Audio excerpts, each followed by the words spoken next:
മഴയും കാറ്റും ഇങ്ങനെ അപകടങ്ങൾ ഉണ്ടാക്കിക്കൊണ്ടേയിരിക്കുന്നു. മാടായിൽ കൂറ്റൻ പന്തൽ തകർന്നു വീണു. മാടായി ഫെസ്റ്റിന് വേണ്ടി മാടായിപ്പാറയിൽ നിർമ്മിച്ച പന്തലാണ് തകർന്നത്.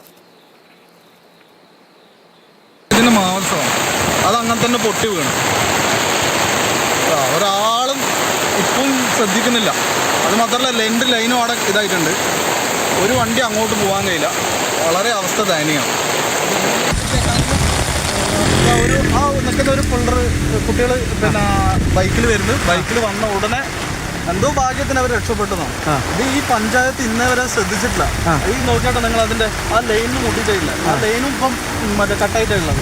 അത് മാത്രമല്ല ഇത് തകരമില്ലേ. ആരെങ്കിലും ഒരാളെ നേരത്തുകൊണ്ടിട്ട് എന്താ അവസ്ഥ? ഒരാൾ പഞ്ചായത്തിൽ നിന്ന് ഇന്നേ വരെ ഈ സമയം വരെ ആരും തിരിഞ്ഞു നോക്കിയില്ല. ഈ സമയം വരെ എത്ര മണിക്ക് അരമണിക്കൂർ 3/4 മണിക്കൂറായിട്ടുണ്ട്. ഇംതിയാസിന്റെ വിവരങ്ങളോ? ഇംതിയാസ്, ഇപ്പോൾ ഇത് എപ്പോൾ നിർമ്മിച്ചതാണ്? ഇതിന്റെ അവിടുത്തെ പരിപാടികളൊക്കെ കഴിഞ്ഞിട്ടും പന്തലവിടെ തുടർന്നതാണോ? ഭാഗ്യം വലിയ അപകടം ഉണ്ടാകാതിരുന്നത് അല്ലേ? റൂട്ടിലേക്കാണ് കിടക്കുന്നതല്ല.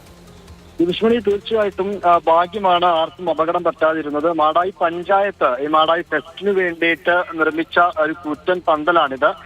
ഇത് ഈ മാടായി ഫെസ്റ്റ് ഈ കഴിഞ്ഞ 11-ാം തീയതി തീർന്നതാണ്. പക്ഷേ ഇപ്പോൾ 2 ആഴ്ച പിന്നിട്ടിരിക്കുന്നു. ഇത്രയും സമയമായിട്ടും ആ കൂറ്റൻ പന്തൽ അവിടുന്ന് അഴിച്ചു മാറ്റിയിട്ടില്ല. ഈ ശക്തിയായ കാറ്റും മഴയും ഒക്കെ ഇന്ന് രാവിലെ തന്നെ കണ്ണൂരിലുണ്ട്. ഉച്ചയ്ക്ക് ഏകദേശം 2 മണിയോടുകൂടിയാണ് ശക്തമായ കാറ്റിൽ ഈ കൂറ്റൻ പന്തൽ തകർന്നു വീണത്.